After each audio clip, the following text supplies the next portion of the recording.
गुरु भक्ति योग। अगर आपको कोई भी कला सीखना हो तो उस कला के विशेषज्ञ गुरु के पास जाना चाहिए। साधारण प्रकार के भौतिक ज्ञान के बारे में अगर ऐसा है तो आध्यात्मिक मार्ग में गुरु की आवश्यकता कितनी सारी होनी चाहिए। गुरु की सहाय के बिना मन को संयम में लाने की कोशिश जो करते हैं वे ऐसे व्यापारी जैसे हैं जिनको अपने जहाज के लिए अच्छा संचालक नहीं मिला है।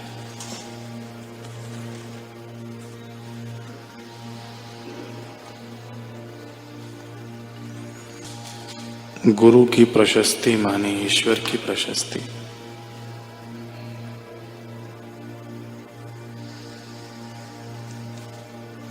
इस कलयुग में आत्म साक्षात्कारी सद्गुरु की भक्ति के द्वारा ही ईश्वर साक्षात्कार करना है। सत्य स्वरूप ईश्वर का साक्षात्कार किए हुए गुरु कलयुग में तारणहार हैं। गुरु से दीक्षा प्राप्त हो जाए यह बड़े भाग्य की बात है।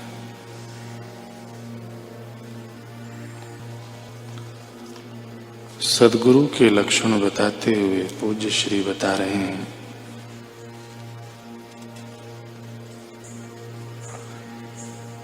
कि ब्रह्मण्यो परतः अर्थात सद्गुरु संसार से उपराम हो और ब्रह्म में विराजमान हो। दुनिया तो दिख रही है परंतु दुनिया में जो रमता नहीं है और दुनिया से उपराम होकर जो अधिष्ठान ब्रह्म में स्थित है। यदि गुरु दुनिया के धंधों में व्यस्त हैं तो भी और यदि समाधि में बैठे रहें तो भी दोनों दशाओं में वे जिज्ञासु के मतलब के नहीं है, क्योंकि उन्हें उपदेश का अवकाश ही नहीं है। जो गुरु हैं वे जागते हुए हों और कहीं रमते न हों, ऐसे होने चाहिए।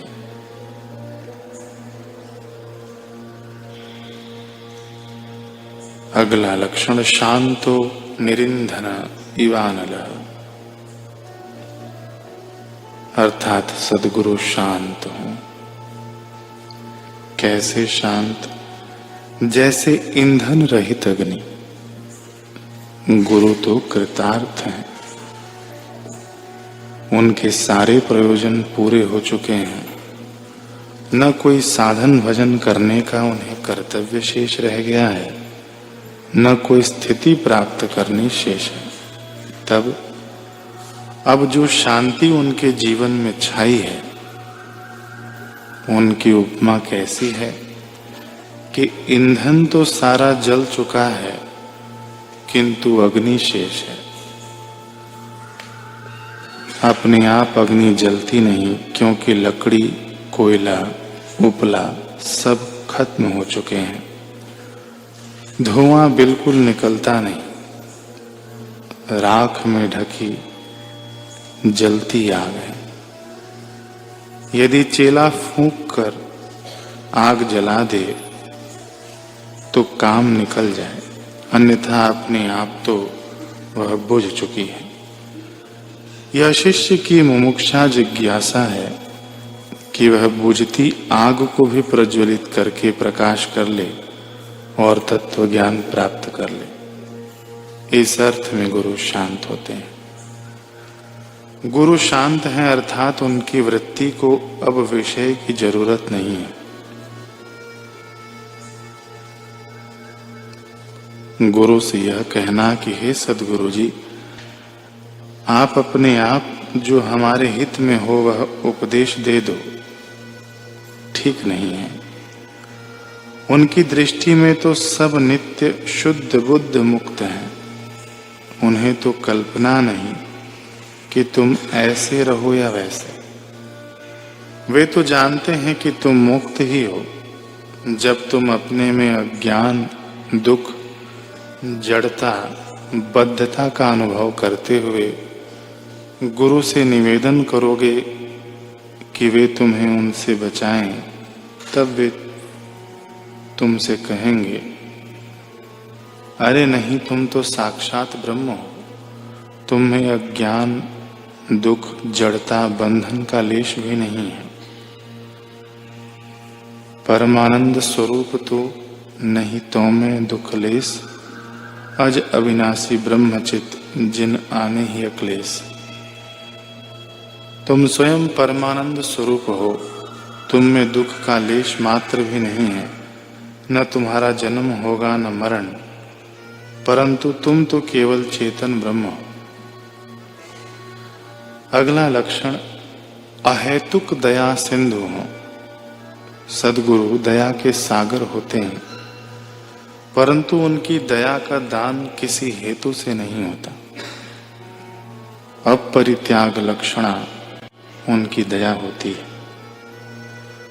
उनकी दृष्टि में तो सभी अपने ही स्वरूप होते हैं। वे किसी के कोई गुण क्रिया से प्रभावित होकर उसके प्रति अपनी दयालुता नहीं प्रकट करते। शिष्य के बड़प्पन से गुरु का क्या लेना देना है? कोई धनपति है तो क्या, दरिद्र है तो क्या, कोई विद्वान या साधक है तो क्या, और मूर्ख है तो क्या,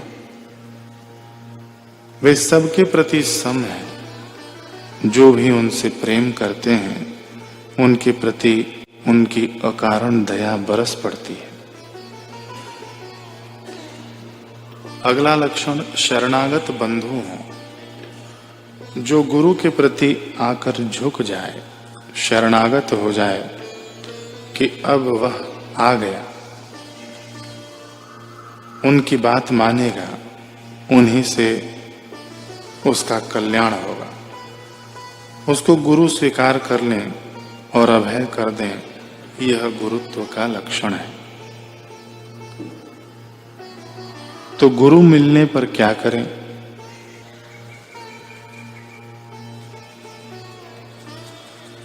यदि ऐसे गुरु प्राप्त हो जाएं तो क्या करें? विनय से उनकी सेवा करें और उनके प्रति प्रेम करें। उनमें दोष बुद्धि न करें